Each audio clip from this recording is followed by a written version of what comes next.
Teman-teman, Assalamualaikum warahmatullahi wabarakatuh. Waalaikumsalam. Barusan tuh sebelum mau masuk banget, baru kepikiran kok moderator, narasumber kok kayaknya kaku banget gitu ya. Kenapa nggak saya ngejadwal khusus? Karena Kang Reza ini dari batch 11 ternyata. Batch 11 ya. Ini kalau ini kita buat rutin, misalkan saya nanti coba nih batch yang lain ya, angkatan 1 ya, Kang Dendi tuh angkatan pertama. Saya lagi sering banget ngobrol sama Kang Dendi. Besok lusa saya mau tarik ke sini. Angkatan pertama yang ngerasain banget BCS di awal nih Bang. Terus mungkin dari batch yang terbaru sekarang, yang 31 yang nanti akan diumumin siapakah siswa terbaiknya. Itu kalau dia belum nikah kan berarti calon suami idola apa deh jadi sudah terbaik kan. Itu tuh nanti perlu tuh ditarik ke sini tips and trick gimana bisa luar biasa menjadi siswa terbaik. Nah, barusan tuh kepikiran, makanya kita ubah konsep ya. Jangan banyak sebenarnya berburu aja di sini ya.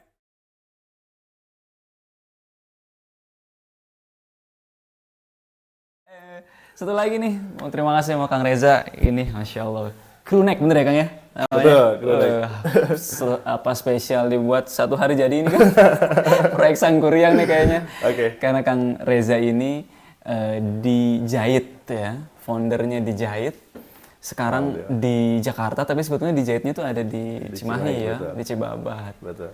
Kalau tadi openingnya Kang Reza bilang laki-laki belajar bisnis, sukses tuh rame, itu tuh lagi nyeritain dirinya. Karena Kang Reza tuh concern banget di sana. Sedikit yang tentang dijahit boleh? Oke. Share. Iya. Kapan mulainya? Sebetulnya saya backgroundnya di entrepreneur ya. Saya mulai dijahit dari tahun 2014, waktu itu masih sekolah. Usia SMK. Usia SMK belajar untuk mencari uang sendiri begitu ya. Dan alhamdulillah ternyata ketika masuk perkuliahan bisa berlanjut dan ya hingga hari nih bahkan setelah menikah, setelah punya anak, dijahit ini bisa menjadi salah satu sumber penghasilan juga. Berarti bisa 10 tahun, udah 10 tahun dong? Hampir 10 tahun. Dari 14 ya 8 tahun kurang lebih ya. 2023 sekarang 9 tahun. 9 tahun, hampir 9 tahun luar ya. biasa. Merintis lah ya.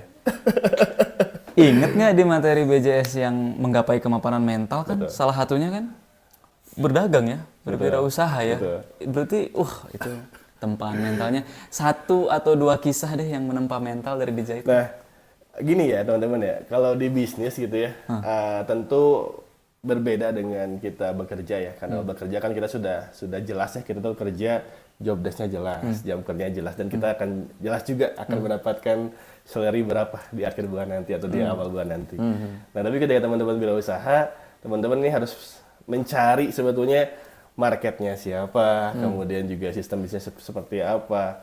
Itu banyak sekali kerumitan. Ya saya sering banget waktu dulu-dulu karena belum ngerti tentang bahan nih, karena kan jatuhnya di dunia konveksi gitu ya. Beli bahan A ternyata dikasihnya B gitu ya. Aduh. Ketika dikirim ke customer komplain, waduh saya baru tahu ternyata itu bahannya nggak sesuai gitu ya. Banyak sekali kejadian-kejadian yang ya tipu menipu mah sudah biasa lah ya ditipu gitu ya.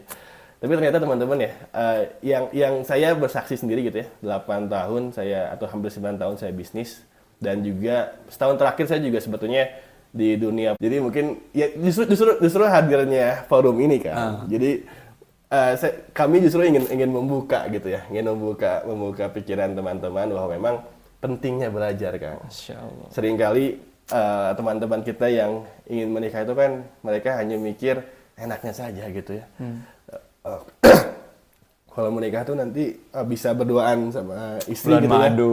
Bulan madu. Gitu Genggaman ya. tangan. Genggaman tangan gitu ya. Bisa bikin konten-konten yang romantis. Couple goals ya. Tapi ternyata ya ada banyak sekali hal-hal yang harus kita pelajari juga Kang. Maka dari itu kenapa sih dulu gitu ya ketika pranikah itu saya disarankan untuk ikut kelasnya belajar jadi suami itu ternyata memang penting Kang gitu. Jangan sampai yang belajar tuh hanya istrinya saja begitu ya. Atau misalnya kita hanya mengandalkan learning by doing itu gini kan. Trial and error. Kalau bisnis mungkin masih oke lah ya, rugi 2 juta, 3 juta, kita masih bisa kemudian evaluasi, bikin lagi strategi baru. Tapi ini kita ada seorang perempuan kayak yang di bawah gitu. Iya, kalau error gimana? Kalau error gimana? Mental dia gimana nanti kan? Belum lagi keluarganya. Belum lagi kalau misalnya kita punya anak gitu ya. Anak kita tuh bukan bahan percobaan gitu. Buat anak kok coba-coba. Maka dari itu teman-teman sebetulnya itulah kenapa pentingnya seorang ayah itu belajar juga sebetulnya. Menjadi seorang suami itu bagaimana sih gitu ya. Menjadi seorang ayah itu bagaimana gitu. Nah ini yang sebetulnya mungkin buat teman-teman Batch 31 atau ya BJS Batch 31 ini sudah menerima materinya gitu ya, dan hari ini mungkin hadir juga teman-teman yang belum ikut Kang, yang belum ikut, dan mereka juga sebenarnya penasaran. Yang banyak juga sebenarnya teman-teman saya yang ketika saya kemarin share informasinya, posting, banyak yang pengen ikutan gitu ya. Kaget juga mereka, waduh ini ternyata saya bisa sebelah belum, alhamdulillah. Alhamdulillah. Ada tuh yang udah bertahun-tahun nikah, lebih senior dari kita lah, lebih senior dari saya gitu ya. Bilang begini, awal nikah bulan madu, udah agak lama bulan bawang ya. Diiris nangis gitu. Udah lama kalau nggak belajar, kata dia. Bulan madu udah, bulan bawang udah, berikutnya apa? Bulan-bulanan. Aduh, bulan-bulanan ini tuh dia yang nyeritainnya sambil ketawa, sambil bahagia gitu ya, riang, tapi kan sebetulnya itu dalam ya. Nggak mau lah kita jadi bulan-bulanan di rumah, suami bulan-bulanan atau istri bulanan. So teman-teman, bukan saya narasumbernya, bukan Kang Reza moderatornya, kita saling aja ya. Kadang saya moderator, kadang Kang Reza moderator. Boleh dong sharing nih yang udah masuk di YouTube, gimana pengalaman tertempa mentalnya di rumah tangga kalau yang sudah jadi suami. Kalau yang menjadi suami berarti gimana perjalanan menempa mentalnya di perjalanan menuju pernikahan. Ya, sambil kita ngobrol sambil muncul juga di YouTube. Nah, oke, Kang, kita bahas apa sekarang? Sebelum kita live ini, sebetulnya ada beberapa pertanyaan yang sudah masuk nih Kang. Ini mau kita mulai masuk ke pertanyaan saja atau bagaimana Kang? Oke, iya. Judul kita kan live tanya jawab ya. Ya, betul. Oke, pertanyaan pertama gimana Kang? Oke, nah jadi buat teman-teman yang hari ini ikutan live kita, insya Allah selama 1 jam ke depan kita akan coba tanya jawab ya. Sekali lagi kami tidak bawa materi hari ini, jadi benar-benar ingin interaksi dengan teman-teman. Jadi silakan untuk teman-teman yang memang sudah join di live YouTube kami, silakan untuk menanyakan atau mengisi pertanyaannya di chat. Silakan tanyakan sepuas mungkin. Insya Allah kita kalau waktunya cukup kita bisa maksimalkan gitu ya. Dan sebelum ke pertanyaan teman-teman di live chat YouTube, kita akan coba angkat dulu nih Kang. Ada beberapa pertanyaan yang memang sudah curi start untuk menanyakan lewat form ya. Lewat form, betul. Nah, sebetulnya banyak pertanyaannya, tapi coba kami simpulkan sebetulnya ada 5 pertanyaan nih Kang. Nah, yang pertama nih, ini pertanyaan yang dulu juga sebenarnya saya pertanyakan. Oh iya, pas proses. Bagaimana sebetulnya cara memilih seorang istri? Bagaimana cara tahu bahwa sudah siap menjadi suami dan berani melangkah untuk mulai mencari pasangan?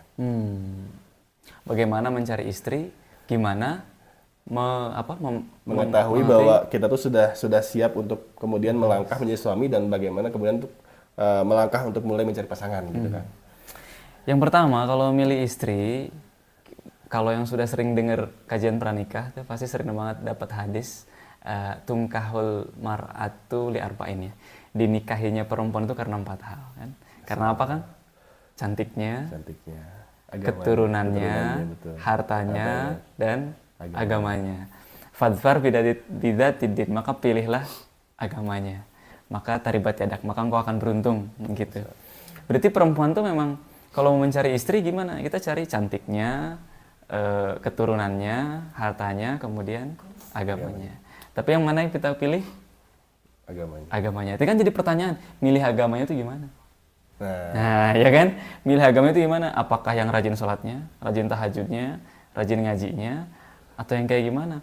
Pas dengar cerita yang lain, rumah tangga yang lain, yang juga dulu, ini kayaknya rajin sholat, rajin ngaji, tapi kok ada konflik?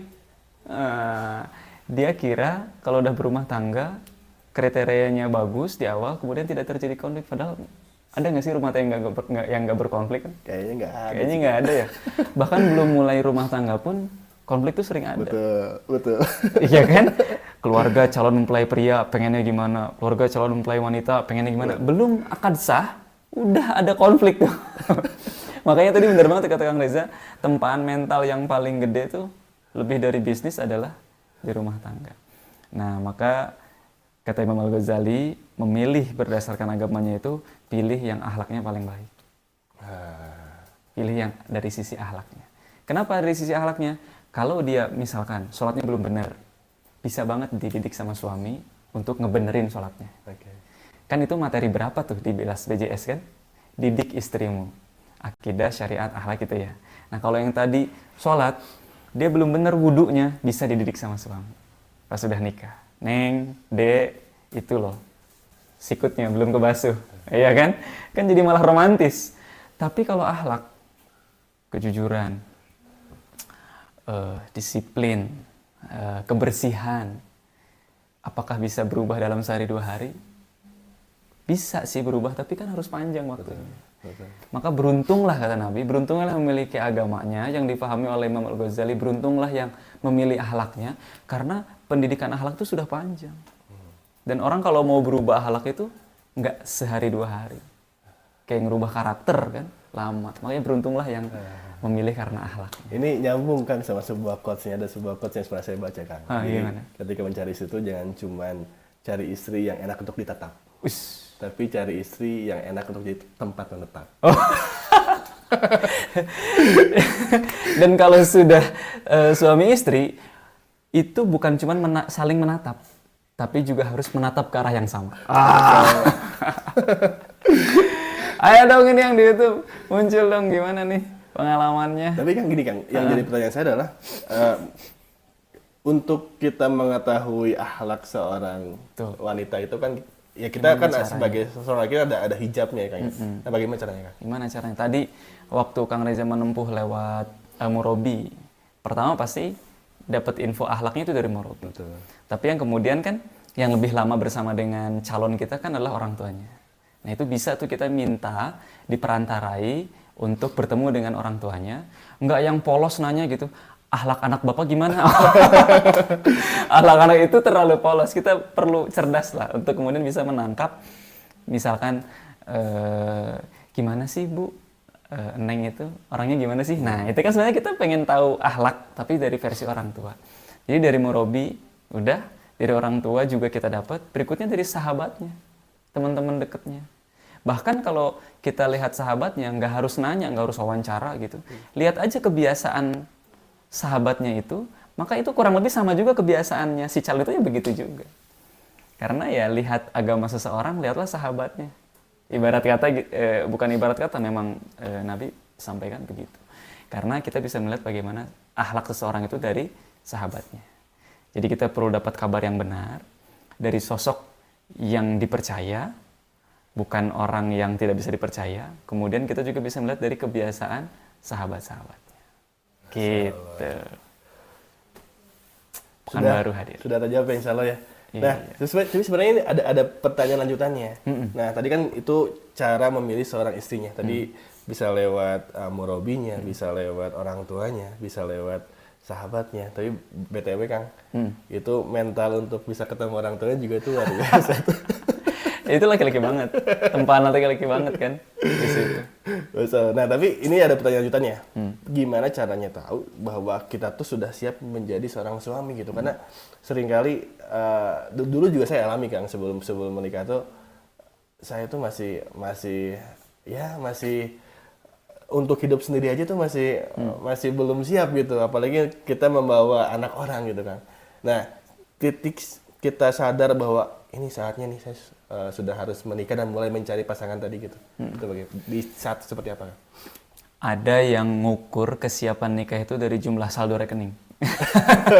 Ntar deh kalau saldo rekening saya misalkan berapa puluh juta persiapan saya nikah. 60 juta misalkan. Kalau saldo sudah 60 juta, kemahalan nggak? Turunin deh, 20 juta deh. Kalau 20 juta berarti saya siap nikah. 19, sejuta lagi, turun lagi. Turun lagi. Ternyata nggak selesai-selesai. Maksudnya tidak cukup-cukup. Dan ketika sudah nyampe pun standar yang dia bikin ya, 20 juta, kemudian dia cari biaya resepsi, biaya nikah, aduh jauh banget. Apalagi sekarang ya. Kemarin nih sebenarnya yang biaya resepsi murah tuh pas COVID ya. Murah kan itu kan pas pandemi ya. Sekarang nih udah naik lagi tuh, udah banyak offline lagi. Jadi ada yang mematok kriteria kesiapan nikah tuh dari berapa jumlah saldo atau tabungan yang dia miliki. Ada juga yang mematoknya ketika dia punya pekerjaan. Bukan kepada mental siap bekerja. Padahal yang lebih penting mana sih?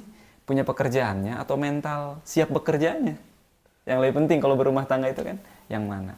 Nah, maka kalau dikembalikan kepada hadis Nabi, ya ma'syarus syabab man istata'a minkumul ba'ah falyatazawwaj. Wahai para pemuda, siapapun di antara kamu yang sudah sampai pada kondisi ba'ah, maka menikahlah. Ba'ah itu apa? Nah, ini jadi pertanyaan dan dibahas oleh para ulama. Ba'ah itu apa?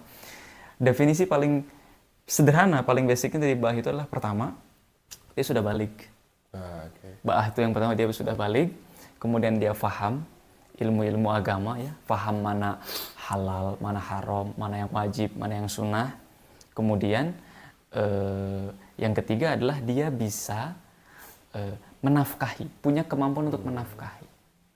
Nah, tapi kan gimana caranya mengukur untuk bisa menafkahi itu ya? Baik lagi jadinya ke kasus yang tadi, punya 20 juta berarti bisa menafkahi. Kalau saya punya 100 juta, ya setahun ke depan, 6 bulan ke depan lah, walaupun saya nggak punya pekerjaan, saya bisa ngasih makan. Itu tuh dalam pikiran benak-benak itu ya. Nah, ternyata enggak. Bisa menafkahi itu paling sederhananya adalah bisa memberi mahar. Jadi, ahwatnya minta mahar apa?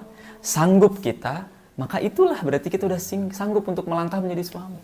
Sesederhana itu. Yang membuat kita berat untuk melangkah itu kan overthinking ya. Banyak pikiran. Duh, gimana ya anak orang, gimana ngasih makannya gimana. Di antara suami dan istri tidak ada satupun yang memberi rizki. Suami bukan pemberi rizki istri, istri bukan pemberi rizki suami. Suami dan istri adalah sama-sama penerima rezeki. Pemberi rizkinya siapa? Allah. Jadi cukup kita ba'ah, bisa membuahi, balik dan bisa membuahi, dan kemudian paham dengan agama ini, syariat ini, berarti artinya di sini harus mengilmui. Termasuk juga berarti tentang hak istri, hak suami, kewajiban istri, kewajiban suami kan itu di situ, di yang kedua. Kemudian yang ketiga adalah bisa memberikan mahar. Seorang laki-laki yang bisa memberikan mahar itu indikator dia punya kemampuan untuk menafkahi istri keluarganya nanti. Sesimpel itu. Ini juga sebenarnya sebuah kasus yang pernah saya alami juga kan. Sebelum nikah juga saya tuh sempat di posisi yang sama gitu. Ketika bahkan saya tuh tidak ada rencana gitu untuk nikah di usia 23 berarti waktu itu ya. April 2020 tuh saya usia 23. Muda itu. Masih udah. Saya nggak pernah ada rencana hidup untuk menikah di usia segitu. Ketika saya menyatakan maksud kepada orang tua pun di Desember 2019 itu, ketika saya menyatakan maksud mah saya mau nikah begitu ya, mama pun kaget gitu, luar biasa kaget karena tabungan saya ketika mama tanya, emang kamu udah punya uang berapa gitu? Nah kan, berapa tabungannya? Aduh, kan berapa digit? Boro-boro kan, boro-boro. Cuman yang membuat saya yakin waktu itu akhirnya menikah memang itu panggilan hati aja sih kan, bahwa saya meyakini bahwa nikah ini kan ibadah dan betul tadi kadang kita tuh terlalu sombong gitu bahwa rezeki istri tuh di tangan kita gitu. Kita tuh kadang berperilaku seperti Tuhan gitu, seperti seorang yang memberikan rezeki, padahal kan rezeki istri itu bukan di kita gitu, tapi itu betul tadi kata Kang Lulung bahwa ternyata rezeki istri itu kan adalah Allah yang memberikan rezeki. Maka ketika kita meyakini nikah itu sebagai sebuah ibadah dan juga rezeki istri itu pasti sudah ada takarannya begitu ya. Alhamdulillah ternyata saya bisa menikah dan hingga hari ini tuh ternyata ini di luar kemampuan saya saat itu gitu. Kalau misalnya saya pikir secara logika mungkin saya tidak ada di tahap ini gitu. Ya mau sampai kapan kalau terus diukur-ukur ditakar-takar dengan kita kan? Betul. Oke. Hatur Nuhun, ini dari satu pertanyaannya sudah bisa dalam nih Kang nih. Baru pertanyaan pertama ya. Oke, lanjut ya ke pertanyaan berikutnya. Ya. Ada bagaimana menjadi suami yang tidak kalah dan istri yang mendominasi. Jadi mungkin ada case juga Kang di mana ternyata ketemu dengan seorang pasangan yang kan kalau lazimnya atau normalnya kan suami itu yang mendominasi gitu. Nah, bagaimana ketika ketemu calon pasangan yang ternyata wah ini kayaknya bakal mendominasi saya gitu. Hingga sekarang mungkin seringkali menjadi candaan tapi kayaknya sudah menjadi fenomena yang memang nyata gitu bahwa akhirnya suami-suami takut istri gitu karena istrinya terlalu mendominasi. Nah, bagaimana kamu menanggapi fenomena itu? Iya, sampai ada jokesnya kan nanti di padang mahsyar berbaris tuh para suami dibarisin sama malaikat. Suami-suami yang takut istri baris di sebelah kanan. Dan semua laki-laki suami di padang mahsyar waktu itu pindah semuanya ke kanan. Semuanya kecuali satu suami yang tetap ada di sini. Ditanya sama malaikat kan, "Bapak, kenapa tetap di sini? Bapak nggak takut sama istri? Nggak pindah ke sana?" Jawaban si bapak apa? "Saya disuruh istri saya tetap di sini." Berarti sama takut semua berarti. Nah ini tuh yang hari-hari begini tuh bercanda-bercanda begitu karena berangkat dari fenomena gimana ya, kita tidak bisa menolak zaman ya. Ketika kesetaraan dalam pendidikan ya, antara perempuan dan laki-laki sebenarnya itu bagus ya. Perempuan berhak mendapatkan pendidikan, laki-laki berhak mendapatkan pendidikan. Namun sayangnya pendidikan yang di persekolahan hingga perkuliahan itu sangat kognitif sekali. Dominan kognitifnya, afektif ya. Sikapnya tuh hanya kayak tambahan aja. Kognitif terus yang diasah. Sehingga perempuan pun yang diasah adalah kognitifnya. Yang ternyata baru kita lihat sekarang efeknya adalah jadi dominan. Serba terukur, nyari indikator. Pertanyaan tuh gitu, apa indikatornya? Itu tuh kognitif tuh. Bukan yang tadi pakai panggilan hati, itu kan nggak ada di kognitif tuh nggak ada. Ini kayaknya panggilan deh hati saya, dia memang udah siap untuk nikah. Enggak, kalau logis tuh apa indikatornya? Bagaimana kamu nanti menafkahi saya? Gimana rencana rumah tangga kita ke depan? 5 tahun pertama pernikahan kita akan kemana? 10 tahun kita, itu pertanyaan-pertanyaan perempuan yang kognitifnya itu terasa banget. Yang kemudian diartikan oleh para suami ini dominan. Dulu naik motor, perempuan kan diboncengin sama laki-laki zaman dulu. Sekarang kan udah bisa bawa motor sendiri, bahkan bawa mobil sendiri. Lihat deh, bukan nggak boleh ya, tapi kita belajar, kita lihat. Bawa motor sendiri, kendaraan mobil sendiri, itu kan berarti perempuan itu mengambil keputusan. Pasti di jalan itu mengambil keputusan. Berpikir, memilih, memutuskan. Itu tuh kognitif banget. Dan itu akhirnya membuat ia mandiri. Singkat kata, perempuan kalau nggak ada suami, masih hidup. Perempuan mikir begini, aku masih bisa hidup kok. Sendiri juga aku masih bisa hidup kok. Mandiri juga bisa, cari duit bisa. Punya rumah bisa, tinggal rumah, ngurus anak bisa, nggak ada suami pun aku bisa. Nah sekarang tuh banyak yang begitu. Maka ini muncul pertanyaan, gimana menjadi suami yang nggak kalah dari istri yang mendominasi? Kita nggak bisa nyalahin zaman, kita nggak bisa nyalahin perempuannya. Yang bisa kita lakukan adalah memperbaiki diri. Kira-kira kalau dominan, ditarung, dilawan sama dominan lagi, yang kejadian apa? Jadi konflik ya. Konflik ya, pecah ya. Betul. Keras, dikerasin lagi. Itu tuh kayak api dikasih minyak. Jadi tambah besar. Maka kalau memang kita sadar sebagai suami, ini mungkin yang udah jadi suami ya. Kemudian kita kalah dominan, jangan respon dengan dominan pula. Tapi sentuh sisi rasa, karena sebetulnya fitrah perempuan itu, dia punya rahim, dan rahim itu adalah kasih sayangnya Allah Subhanahu wa Ta'ala. Jadi fitrahnya perempuan itu lembut. Maka ketika kita memberikan kelemah lembutan kepada perempuan, tidak dengan melawan kedominannya, itu akan menghidupkan kembali fitrah kelemah lembutan dalam diri perempuan, diri istri, sehingga dia akhirnya jadi tidak terlalu dominan. Jadi bukan dominan dilawan dengan dominan, tapi dominan dilawan dengan, bukan dilawan atau ya, dihadapi, ditanggapi dengan sisi kelemah lembutan kita. Realnya gimana contohnya? Yang kelemah lembutan itu, contohnya yang pertama, biasanya yang dominan itu biasanya dia butuh apresiasi. Nah, suami kita hadir dengan memberikan apresiasi, masak. Bilang nggak, ih makasih ya udah masak. Cuman makasih ya udah masak 4 kata doang. Tapi kalau memang dia selama ini dominan adalah menunjukkan kedominannya karena pengen dapat apresiasi, begitu dapat itu, turun tuh sifat dominannya. Makasih ya udah masak. Makasih ya udah nyiapin aku berangkat kerja. Makasih ya, makasih ya, makasih, makasih. Dapat tuh apresiasi. Itu akan menurunkan level dominannya. Padahal kita nggak jadi dominan kan. Kita sentuh dia dengan kelemah lembutan. Kita bangkitkan sisi lemah lembutnya dia, itu satu. Yang kedua adalah kalau dalam posisi ngobrol. Ada paradoks dalam komunikasi itu, ternyata yang memberikan pengaruh itu bukan yang banyak bicara kayak saya nih. Yang memberikan pengaruh itu bukan orang yang lebih dominan dalam bicara, bukan. Tapi orang yang memberikan pengaruh adalah yang paling kuat dalam, yang paling hebat dalam mendengarkan. Jadi kalau istri dominannya ngobrol, bicaranya dominan banget. Suami jangan pengen lebih dominan dalam ngobrol itu.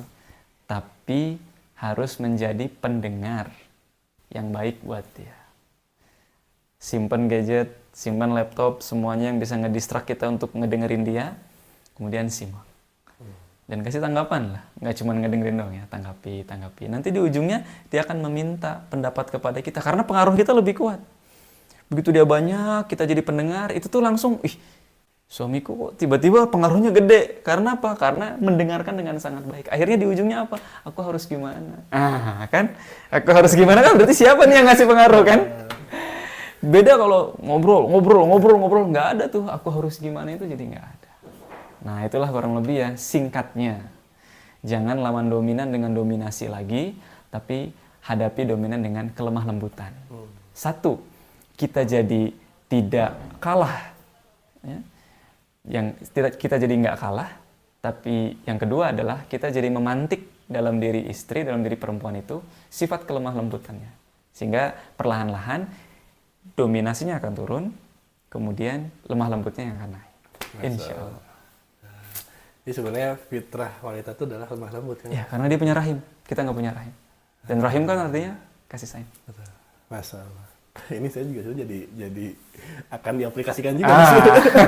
Karena sebenarnya pernikahan itu memang bukan sebuah pelajaran yang teori. bisa sekali dihafal gitu. Jadi memang itu kan sebuah keseharian kan ya. Iya. Jadi memang harus terus belajar kan ya. Harus diamalkan. Masalah. Dan kita akan menemukan sendiri ilham-ilham dalam berumah tangga itu ya setelah kita mengamalkan. Masalah. Oke. Terima kasih untuk yang bertanya ya. Nah, sebelum saya lanjut ke pertanyaan berikutnya, di sini juga tadi ada yang nanya juga nih di live chat. Kang, bisa nanya di live chat ini nggak, kata Kang Tudlar nih. Boleh Kang ya? Boleh. Kang Tudlar dan juga Kang Ganes, Kang Anwar dan Kang yang lain yang memang hari ini sudah hadir. Silakan untuk bertanya via live chat, insya Allah dalam waktu yang hingga jam 9 nanti kita akan maksimalkan pertanyaan teman-teman untuk kita kemudian ulik lebih jauh. Oke, lanjut ke pertanyaan ketiga. Tiga ya. Kang, bagaimana agar bisa menjadi suami yang lemah lembut? Udah berarti ya. Nyambung ya? Iya, berarti mudah-mudahan yang nanya ini tadi bisa nyimak yang beberapa menit tadi sebelum ini ya. Nyambung ya? Ternyata supaya nggak kalah dari mendominasi itu adalah menjadi lemah lembut. Dan gimana menjadi lemah lembut itu udah tadi ya.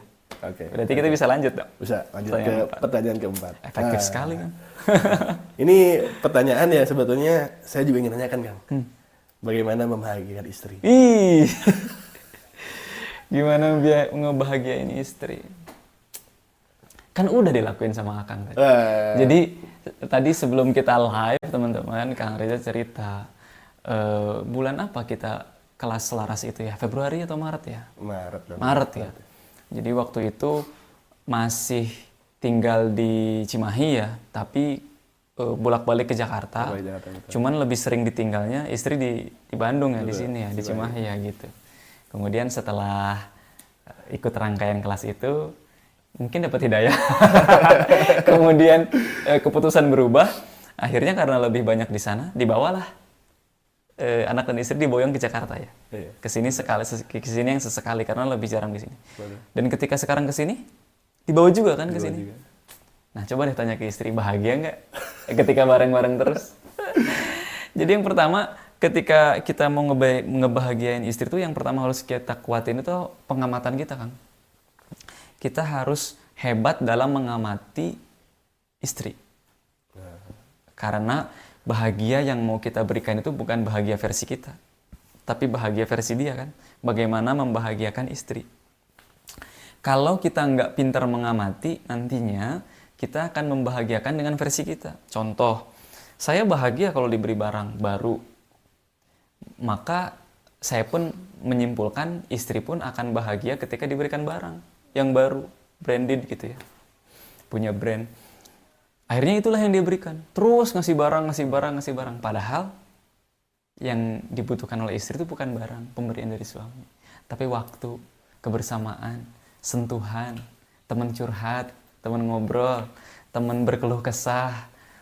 Yang dibutuhkan tuh itu. Maka kalau kita keliru dalam mengamati, kita akan keliru juga dalam mengambil keputusan. Bagaimana membahagiakan istri.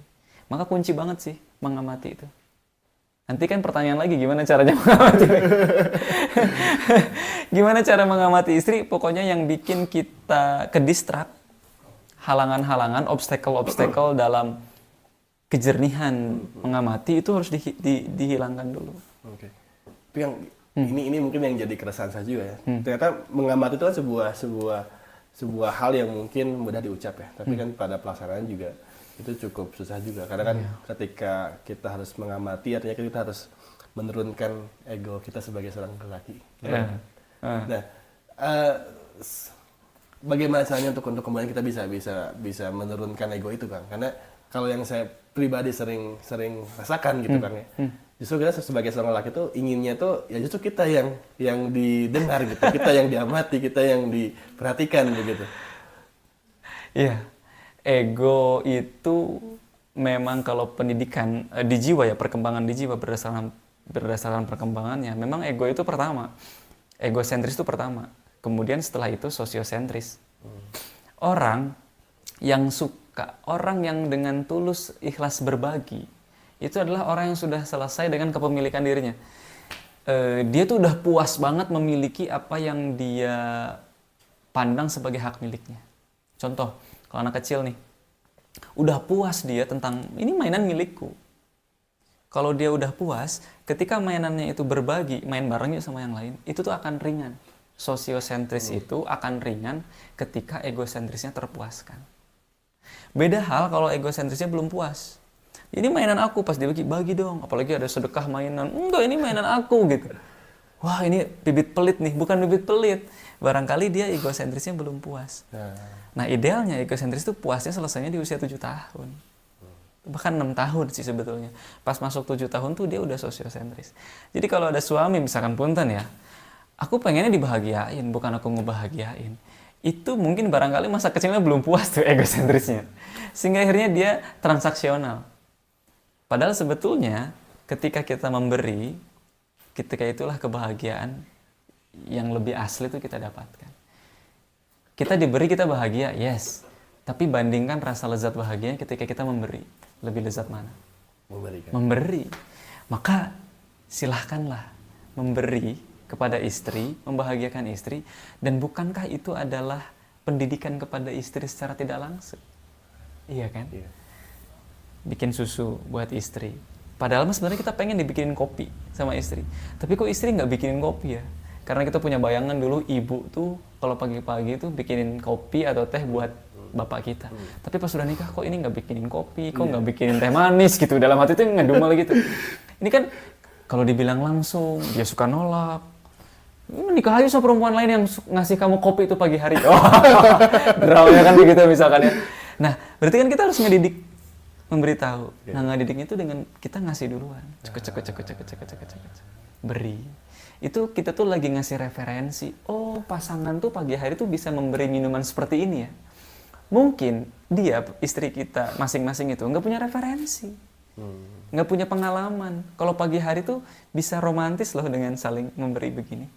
Nah, karena dia nggak punya referensi, kita lah yang ngasih referensinya. Kita ucek-ucek, kita bikin.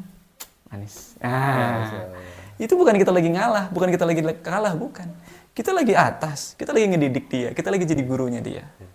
Jadi nggak ada yang kalah di situ. Seru ya kan? Seru ya. Ini kayaknya yang masih belum nikah nih segeralah karena justru memang yang tadi mungkin sempat kita spill di awal ya, bahwa pernikahan itu tidak selamanya itu menyenangkan, ada hal yang juga menantang. Tapi justru disitulah serunya. Silah indahnya. Disitulah. Kan tau nggak kenapa dunia ini indah? Surga lebih indah dari dunia, itu udah final ya. Surga lebih indah. Bahkan keindahannya tidak bisa dinalar, tidak bisa dibayangkan. Tapi kan ada keindahan juga di dunia. Apa sifat keindahan dunia? Di dunia ini disebut indah karena ada perubahan progres. Dari yang tidak ada, kemudian menjadi ada. Indah. Di surga mas dari awal sudah ada. Di dunia, kenapa indah? Dulu nggak punya, sekarang punya. Indah. Dulu nggak rukun, sekarang rukun. Indah. Dulu pasangan nggak ngerti, sekarang jadi pengertian. Indah. Nah itulah. Kalau sekarang kita lagi ada kekurangan yang sama pasangan kita, ya inilah keindahan dunia.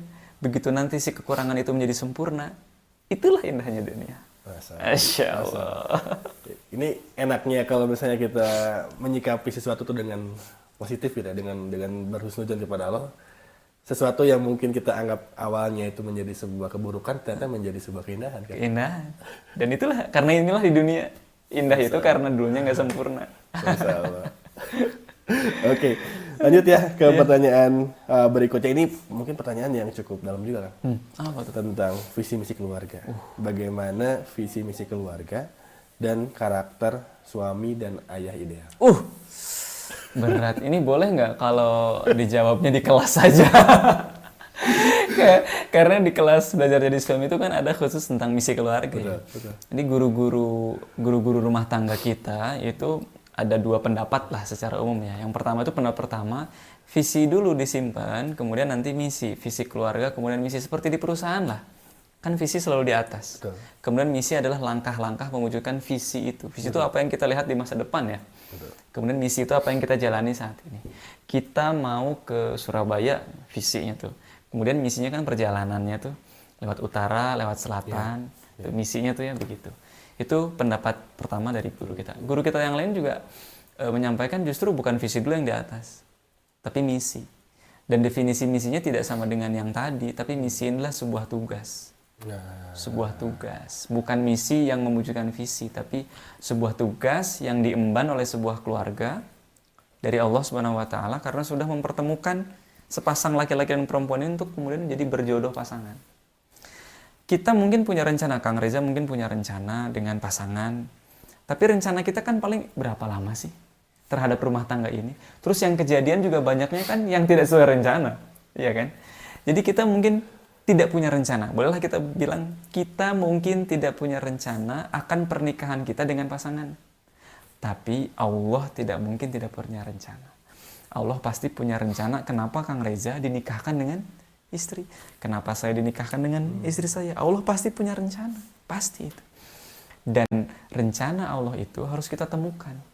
Harus kita gali. Yang kemudian itu menjadi misi pernikahan atau misi keluarga. Jadi bawaannya syukur. Terima kasih Allah sudah memasangkan saya dengan istri saya sekarang. Ada tugas apa ya yang harus kami emban? Nah itu harus digali. Alat untuk menggalinya dalam diri kita itu adalah hati. Kalau hati kita kotor atau relatif kotor, maka menggali pertanyaan itu jadi nggak ketemu, tertutupi. Tapi kalau kita rutin membersihin hati kita, nanti kita tuh akan peka menangkap tanda-tanda dari Allah. Ini tuh diarahin kemana sih rumah tangga ini tuh? Kita itu menjadi peka. Set. Oh Allah tuh pengen kita nikah tuh punya manfaat ini, punya peran ini, punya tugas ini. Nah itulah obrolan-obrolan tentang misi keluarga atau misi pernikahan. Kalau nikah kayak gitu kan ya? Kalau misalnya nikah tuh ternyata memang karena saya juga dulu awal pernikahan mungkin ya. Sebenarnya materi ini pernah disampaikan kan ya di kelas belajar jadi suami itu. Cuman mungkin belum kebayang betul ya. Dan baru kebayang itu setelah di tahun kedua ketiga lah. Wah ternyata karena memang capek kan kalau misalnya kita menikah tujuannya hanya untuk kemudian punya rumah, punya kendaraan, punya anak. Setelah itu apalagi gitu. Karena dunia itu kan tidak ada habisnya. Tapi ternyata saya mungkin baru ngeh soal ini tuh di kelas yang terakhir gitu kan. Pas kita offline ya. Pas kita offline. Itulah pentingnya offline tuh. Luar biasa, Masya Allah. Tapi itulah itu yang harus dicari bersama teman-teman, karena sangat-sangat terasa gitu ketika ternyata bahwa Allah tuh menyatukan atau mempertemukan kita dengan pasangan itu ternyata ada misi. Jadinya kita tuh bisa ngulik bareng gitu, bisa mencari bareng, dan akhirnya bisa berjalan bareng gitu kan. Dan itu akhirnya jadi ngasih makna dalam kebersamaan ini. Enggak yang useless, enggak ada yang tanpa makna. Kan itu bahaya kalau terus bersama tanpa makna kan. Bahaya, jadi ngapain lagi ya? Akhirnya kan maaf, jadi akhirnya nakal, memutuskan untuk coba-coba, naudzubillah ya, coba-coba dengan perempuan lain atau dengan laki-laki lain. Itu karena useless, clueless, nggak ada clue lagi, ngapain lagi ya? Padahal kalau dengan ngegali bareng-bareng, ngulik bareng-bareng, kita tuh nikah tuh Allah punya maksud apa sih? Itu kan akhirnya kita asik gitu dengan berdua tuh, asik dalam peran-peran kita ya. Peran pernikahan tuh nggak yang mikirnya gede, mengubah tatanan dunia gitu ya, enggak. Simple lah, mempengaruhi orang-orang terdekat lah, bermanfaat buat orang-orang terdekat. Tapi dikerjakan berdua, diobrolin berdua, dievaluasi berdua, itu nikmat. Sehingga kalaupun terjadi konflik atau ribut, itu tuh ributnya tuh ngeributin karena kita punya peran buat orang lain gitu loh. Bukan ngeributin yang antara kita nggak cocok. Bukan yang itu handuk kayak beres mandi nggak dirapiin, bukan yang gitu, tapi ributnya tuh ribut yang faedah lah. Ya, ada faedahnya gitu ribut. Ngomongin umat gitu, ngomongin masyarakat. Masalah. Jadi ternyata memang pernikahan itu ada makna di situ. Dan ketika memang kita sudah menemukan makna itu lebih indah, Kang ya. Ada masalah dikit itu akhirnya jadi tidak dibesarkan gitu. Bukan berarti nggak diselesaikan, tapi kemudian itu menjadi sesuatu yang akhirnya menjadi proses untuk kita akhirnya bisa lebih dekat terhadap misi kita gitu, Bang. Iya. Udah habis ya kayaknya yang nitip formnya. Nah, ini ada juga nih yang bertanya, Kang, di YouTube ya? Di YouTube, betul, di live chat. Ini yang pertama mungkin saya coba bacakannya dari Kang Tudlar. Oh, Tudlar semua ini. Pertanyaan cukup panjang nih, Kang. Saya coba bacakan ya. Nah, Kang, saya mau tanya terkait berbakti kepada orang tua dan menjaga perasaan istri. Jadi kasus saya istri dan orang tua itu selalu bentrok perihal hal kecil. Berarti ini udah menikah ya posisinya ya. Contohnya misalkan ketika orang tua saya sakit, pengennya dia tengok oleh cucu. Tapi istri saya khawatir karena kami terkena sakitnya. Saya udah bilang ke ortu juga, tapi kayaknya kecewa gitu. Nah, kejadian serupa ini hampir sering terjadi kan, sehingga saya selalu bingung antara membahagiakan orang tua dengan pendapat istri yang emang logis gitu. Jadinya saya suka dicap suami yang bimbang gitu, nggak bisa ngambil keputusan. Tapi bingung itu karena hal-hal itu kan. Di satu sisi pengen membahagiakan orang tua, di sisi lain alasan istri juga logis gitu. Jadi selalu ada salah satu pihak yang tersakiti. Jadi apa yang harus saya lakukan kan? Iya. Nah, ini kayaknya pertanyaan yang memang benar-benar dari hati yang terdalam. Sedang dialami ya. Sedang dialami gitu. Biasanya, ini kan nggak disebutin ya orang tuanya apakah ayah ataukah ibu ya. Tapi antara istri dan orang tua saya, orang tua suami. Betul. Biasanya itu yang sering terjadi ya. Saya nggak tahu kalau ini. Tapi yang sering terjadi itu biasanya antara istri dan ibu suami. Biasanya tuh begitu. Kenapa? Karena istri perempuan, ibu juga perempuan. Tadi kita udah bahas secara fitrah perempuan itu kuatnya di mana? Rasa, kasih sayang, sehingga sensitif. Bahkan dengan metode pendidikan sekarang yang sangat mengandalkan logika, logis itu tadi disebut ya, logis, kognitif banget. Ya ada setelan pabriknya gitu ya. Setelan pabriknya itu sangat rasa banget, sensitif rasa banget. Akhirnya ketika dalam kehidupan rumah tangga, hubungan antara mertua dan menantu, itu akhirnya yang muncul adalah rasa, sensitivitas itu. Ibu berpikir, anak laki-laki saya senangnya sama barengnya sama istrinya aja. Cemburu tuh. Betul. Istri juga sama, suami saya sama ibunya aja. Cemburu tuh. Padahal dua-duanya dididik misalkan dengan pendidikan yang sangat logis banget. Kan kalau pakai pendekatan logika mah logis lah bareng sama ibunya, kan itu ibunya. Logis lah bareng sama istrinya, kan udah menikah. Kan kalau logika kan gitu ya. Sehingga lebih legowo ini istilah hati nih. Lebih mudah diterima oleh akal. Nah, tapi ternyata perempuan itu sangat rasa sekali.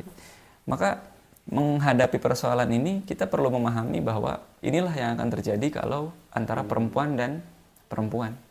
Apalagi kalau misalkan jaraknya berdekatan ya, berdekatan. Istri di sini kemudian ibu di situ, apalagi kalau misalkan satu atap. Wah, itu butuh butuh mental yang sangat dewasa dari pemimpin keluarga itu. Maka yang bisa disarankan atas ini adalah satu, sadar diri suami ini posisinya sebagai hub, tengah-tengah antara istri dan ibu. Jadi ketika ada pesan dari istri yang perlu disampaikan kepada ibu, itu pesannya harus melalui suami. Jadi istri punya kekesalan apa sih, ya misalkan ke ibu itu lewat suami, bukan yang langsung. Nah, tapi suami ini jangan polos. Jangan yang kalimatnya A sampai Z persis sama disampaikan ke ibu. Enggak. Kita yang paling memahami bagaimana ibu kita, maka kita tahu ini kalimat ini kalau disampaikan bakalan bikin sedih atau bakalan bikin bahagia nih. Nah, kita punya filter di situ. Akhirnya inti pesannya tetap disampaikan, tapi kita memahami ibu kita. Cara bicara ke ibu mah gini, kalimat-kalimat yang cocok begini, nada suaranya segini, gitu. Ada kisah nyata tuh, bilang ke ibunya, sudah difilter, sampai kemudian bilang ke ibunya, Bu, maklum ya istri, maklum ya adek, maklum masih muda. Jadi kita meminta pemakluman dari ibu, itu masih muda. Kayak katanya konteksnya adalah tadi apa? Bisi ketularan. Nah, kita sampaikan tuh, nah, sayang banget sama ya, walaupun itu nggak disampaikan ya, itu sebenarnya sayang banget. Sayang juga sama cucunya, cucunya sayang. Nah, karena sayang jadi khawatir nanti kalau ngejenguk ke sini itu jadi sakit, jadi batuk gitu. Oh mual dong, jangan enggak kok nggak akan gitu. Ya maklum ya kan masih muda, nah gitu. Kita minta pemaklumannya. Dah, nanti dari ibu juga akan nyampein pesan tuh. Ajarin lah istri kamu tuh buat gini kan gitu. Biasanya kan ngasih nasihat, ngasih wejangan. Ya dengerin, ya. Lalu kita filter karena kita tahu bahasa mana yang cocok untuk istri. Yang begini mah dia akan marah. Jangan. Yang begini mah dia akan tersinggung. Jangan. Kita pakai kosakata yang lain yang mudah diterima oleh istri. Kemudian ujungnya apa? Ujungnya tuh maklumi ibu ya, kan udah tua. jadi kesini kita bilang maklumi ya, kan masih muda. Kesini kita bilang maklumi ya, kan udah tua. Kadang ngobrol juga kan nggak nyambung. Kadang yang kemarin jadi lupa. Kan biasanya kalau udah tua tuh punten ya, jadi gampang lupa, jadi pikun gitu kan. Nah, kita sampaikan itu ke istri untuk istri juga memaklumi. Oh iya ya, udah tua, udah sepuh gitu. Sehingga kita menjadi tengah-tengah tuh gitu. Yang ini memaklumi melalui kita, yang ini pun memaklumi melalui kita. Kalau memang belum bisa untuk bersama-sama dulu, bersama datang bareng gitu, karena butuh waktu misalkan, ya nggak apa-apa. Biarkan istri dan anak di rumah, kemudian kita sebagai anaknya ibu, kitalah yang datang ke sana. Kemudian sampaikan baik-baik kalimatnya gimana. Insya Allah nanti kalau sudah misalkan adek juga lagi sakit di rumah, padahal mah batuk-batuk biasa gitu. Ya, atau mau demam biasa, lagi sakit, makanya kenapa nggak ikut, misalkan gitu. Kita belajar bahasa lah, kita tuh belajar berkomunikasi banget ya nggak sih? Di rumah tangga tuh, bener nggak sih kan? Betul. Iya. Di dunia kerja belajar, tapi di rumah tangga tuh lebih-lebih lagi. Belajar komunikasi. Ya itulah. Ya, kesimpulan toddler. Berarti bohong buat menyampaikan kedua belah pihak nggak dosanya kan? Silahkan cek tanya ke konselor atau ustadz-ustadz yang biasa mengajarkan tentang rumah tangga. Pasti ada kesimpulan ini. Diwajarkan, diperbolehkan. Karena ketika jujur, justru nantinya akan bermasalah besar gitu. Yang di sini itu diperbolehkan. Masya Allah. Di sisi lain saya takut jadi anak durhaka, di satu sisi juga saya takut jadi suami yang zalim. Ya, menjawab ini kita harus tahu arahnya kemana. Arahnya adalah rukun. Nah, kalau arahnya rukun, insya Allah kita tidak berbohong. Kita menggunakan istilah yang lain. Kita menggunakan bahasa kosakata yang lain yang lebih mudah untuk diterima baik oleh ibu ataupun oleh istri. Masya Allah. Gitu. Yang toddler semoga dimudahkan ya untuk case yang sedang dialami. Oke. Udah jam 9 nih. Ya, ini by the way, sebetulnya yang hadir hari ini juga di samping teman-teman yang mungkin baru kenal sama Kang Ulum juga atau baru kenal juga dengan program Belajar Jadi Suami, juga hadir adalah para peserta dari kelas Belajar Jadi Suami batch 31. Nah, tapi mungkin sebelum kita umumkan para peserta terbaik kan, atau siswa terbaik, Kang Ulu mungkin boleh spill dulu, ini programnya tuh program apa sih sebetulnya? Iya. Kau udah sampai batch 31 gitu. Iya. Turun kan. Program Belajar Jadi Suami itu program pertama dari sekolah rumah tangga sebelum atau selain kelas-kelas yang lain. Sebelum terbit buku-buku yang lain. Ini tuh kelas pertama berbarengan dengan BJI ya, Belajar Jadi Istri. Dan tahukah teman-teman, proporsinya itu ya, itu kalau misalkan 100 misalkan ya, yang belajar tentang istri, yang belajar tentang suami itu 30. Jadi 1:3 mungkin ya, kurang lebih ya, 1:3. Sering itu begitu, karena memang belum banyak laki-laki yang belajar tentang kerumah tanggaan, belajar tentang keluarga, bagaimana menjadi suami, kemudian bagaimana menjadi ayah. Kenapa program ini bisa bertahan seenggaknya sampai batch 31 dari tahun 2018. Sekarang 2023, jadi udah 5 tahun ini Kang. Kelas ini 31 angkatan. Kenapa bisa berjalan? Karena kami itu sadar banget banyak masalah-masalah yang terjadi di masyarakat ya, di sosial. Apapun itu, kenakalan-kenakalan. Tadi saya sempat cerita, ada anak yang masuk ke komunitas, yang mana syarat masuk ke komunitasnya itu harus melukai diri, mensayat-sayat di tangannya di sini sampai keluar darah. Kemudian setiap seminggu sekali atau sebulan sekali, saya kurang ingat, itu dia harus mengirimkan foto maaf tanpa busana dari tengah ke atas ya, topless gitu. Dan anak ini di komunitas itu mau-mau aja untuk mengirimkan itu. Padahal kan secara logika ngapain sih menyakiti diri kemudian mengumbar apa yang seharusnya dia jaga kan. Nah ketika diulik-ulik, ternyata si anak ini adalah anak yang kehilangan peran ayahnya, peran laki-laki dewasa di dalam keluarganya. Si anak bilang, aku kangen sama ayah. Padahal ayahnya ada, masih hidup. Tapi kenapa kangen? Karena kangen main bareng lagi, kangen ngobrol lagi, kangen ceria lagi, kangen kayak dulu waktu kecil dia diasuh, digendong gitu ya. Pas sekarang dia udah gede, udah belasan tahun kok ayahnya nggak gitu. Nah, ini kan laki-laki dewasa. Tidak akan kita bisa menjadi ayah kalau kita nggak jadi suami. Termasuk perempuan-perempuan juga.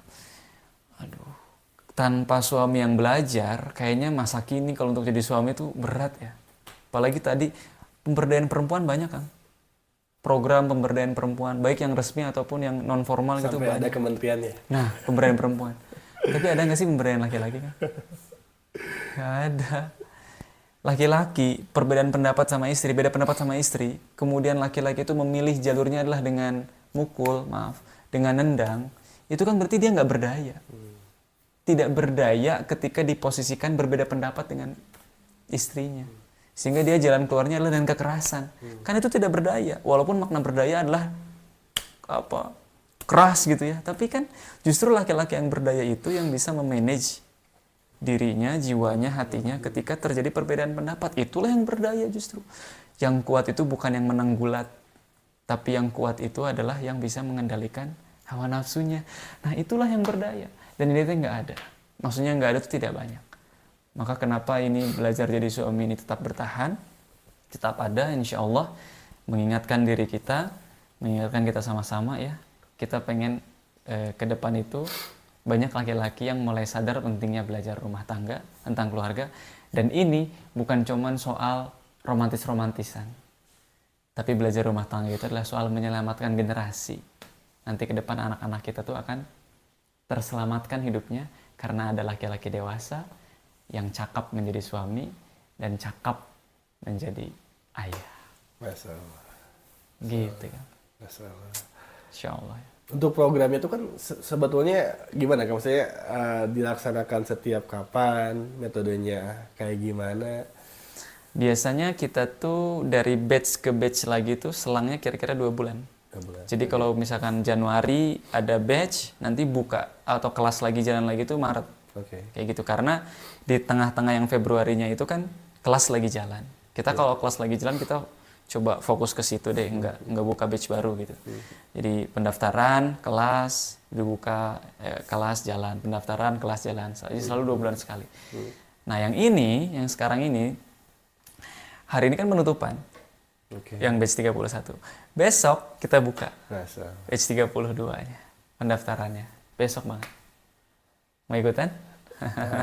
Nanti pasti akan di-share ya terkait informasi pendaftarannya untuk teman-teman yang ingin menjadi seorang lelaki pemberani, lelaki yang ingin mencoba untuk kemudian belajar lebih bertanggung jawab ya, Kang ya.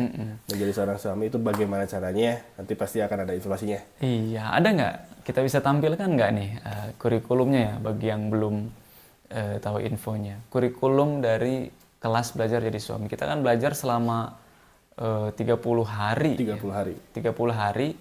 Dan yang beda dari batch 32 ini, mohon maaf nih untuk alumni-alumni. Di batch 32 ini insya Allah akan ada yang beda. Bedanya apa? Si materi itu semuanya akan tayang setiap hari Senin dan setiap hari Kamis. Kita gampang ingetnya. Senin, Kamis akan tayang materi, video. Dibuat sesingkat mungkin, sepadat mungkin, tapi insya Allah tergambar mind mappingnya gitu ya, alurnya tuh. Jadi Senin video materi tayang, Kamis video materi tayang. Nah, Selasa, Rabu itu kita bahas. Atau kalau yang baru bisa nontonnya Selasa, Rabu juga nggak apa-apa. Simak lagi tuh yang sudah tayang di hari Senin tuh. Kita bahas, kita share apa yang kita dapat tentang materi itu. Kemudian punya pertanyaan apa, itu dibahas tuh di grup. Kemudian Kamis, tayang juga materi berikutnya, tapi dibahas Jumat dan Sabtu. Nah, hari Ahadnya apa? Ini hari Ahadnya, yang sekarang kita lakuin ini. Untuk batch 30 nanti, setiap hari Ahadnya kita akan live, tanya jawab. Ya. Mau nanya apa silahkan sesuai dengan materi yang tayang di hari Senin Kamis sebelumnya boleh, atau materi yang lain juga boleh. Dan kita lihat nanti apakah live-nya itu terbatas hanya untuk yang di kelas batch 32 aja, atau kita juga bisa buka untuk yang lain yang juga bisa mau ikutan bertanya jawab gitu ya. Jadi yang ini tuh gambaran lah buat batch 32 yang sekarang kita lakuin ini. Salah. Oke, Kang mungkin terkait kurikulumnya boleh disebutkan dulu kan? Iya, yang pertama kita mulai dari konsep diri. Kalau ada sebelum ilmu itu kita untuk menyiapkan, kita siap untuk belajar gitu. Tapi yang paling awal adalah konsep diri. Betapa pondasi banget sebelum kita menjadi suami itu, kita tuh kan adalah diri, hamba Allah gitu. Nanti itu akan lebih banyak di situ. Kemudian nanti akan ada misi keluarga. Kemudian nanti yang lebih bagaimana menyelaraskan cara pandang antara suami dan istri, dan itu akan dibuat dengan rumus supaya gampang diingatnya. Gimana sih supaya kita tuh searah, sevisi, sepandangan maksudnya. Kan suami istri bukan hanya yang saling memandang, tapi juga memandang ke arah yang sama. Terus nanti ada tentang komunikasi efektif suami istri. Terus bagaimana manajemen finansial. Kemudian bagaimana hubungan antara mertua dan menantu nih yang tadi ya. Sampai kemudian nanti adalah bagaimana kita merespon terhadap apapun problematika yang ada di dalam rumah tangga. Itu. Dan di akhir program dari Belajar Jadi Suami ini juga ada penghargaan untuk siswa terbaik. siswa terbaik. Yang paling rajin. Yang paling rajin. Semuanya rajin, insya Allah ya. Semuanya rajin dalam ininya masing-masing. Tapi kan yang kami ingat gitu. Karena dia sering muncul di grup, sering share insight. Itu kan ingat kitanya akhirnya ya. Luar biasa nih, wah Kang ini. Dan ini pula yang akan kita tampilkan saat ini ya. Ini buat teman-teman atau para peserta atau para siswa Belajar Jadi Suami batch 31 ini pasti penasaran nih. Ini 2 orang yang Ada 2 sekarang ya? ada 2 ya. Biasanya beda-beda kan? Terbaik itu. Ada 5, ada 4. Tapi yang batch 31 ini ada 2 yang muncul terus. Masya Allah, dari sejak awal materi sampai akhir. Oke. Ini ada musiknya ya, Siapa ya? Muncul di YouTube nih. Layangnya. Oke. Oke. Akan ada tayang? Siswa terbaik. Oke, mungkin boleh Kang Ulum yang menyebutkan Kelas Belajar Jadi Suami batch 31. Diberikan atau jatuh kepada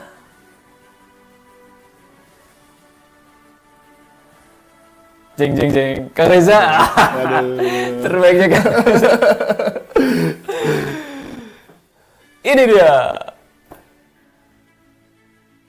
Kang Hamdan Lutfi dan Kang Irdi Hifdul Alim. Masyaallah. Oh, hadir nggak nih dia tuh? Kalau hadir boleh dong muncul ya. Selamat untuk Kang Hamdan Iya. dan Kang Irdi ini. Kalau boleh tahu kenapa dua orang ini Kang ya dinobatkan sebagai siswa terbaik di kelas BJS batch 31? Jadi setiap selesai materi itu kan selalu ada dikasih namanya live task. Live task itu apa sih yang diingat, apa sih yang dirasa terhadap materi ini, kemudian coba deh bikin mind map-nya, petanya dari materi itu gimana. Nah, beliau berdua ini, Kang Hamdan sama Kang Ardi ini, selalu cepet ya, sudah simak videonya, kemudian share apa yang dirasa, kemudian muncul. Terutama yang saya ingat Kang Hamdan.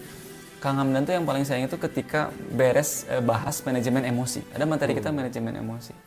Kang Hamdan tuh bilang begini, emosi itu sesuatu yang abstrak, susah untuk digapai, susah untuk difahami, tapi ketika dianalogikan dengan bejana jiwa, itu jadi kebayang. Oh, untuk manage emosi itu ada katup masuk ke bejananya, kemudian ada katup keluar. Sehingga kalau kita mau manage emosi kita, manage aja apa yang masuk, manage bagaimana keluar. Kang Hamdan Lutfi datang. Jazakallah khairan katsiran ya. Terima kasih Kang Hamdan nih yang sudah rajin selalu share insight-nya ya.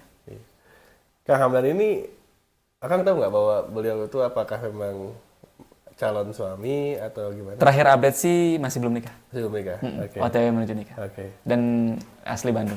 Masya Allah. Asalnya di Bandung sih. Bisa diundang ya ke sini. Iya. Bisa diundang nanti ke sini. Oke, Kang Hamdan, jika memang hari ini dan juga tadi Kang Idris ya, Kang Idris ya.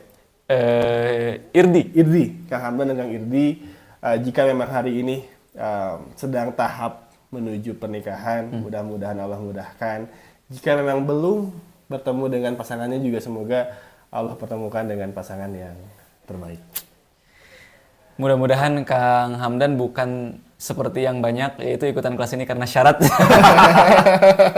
Syarat menuju pernikahan. Tapi menjadi syarat pun nggak apa-apa.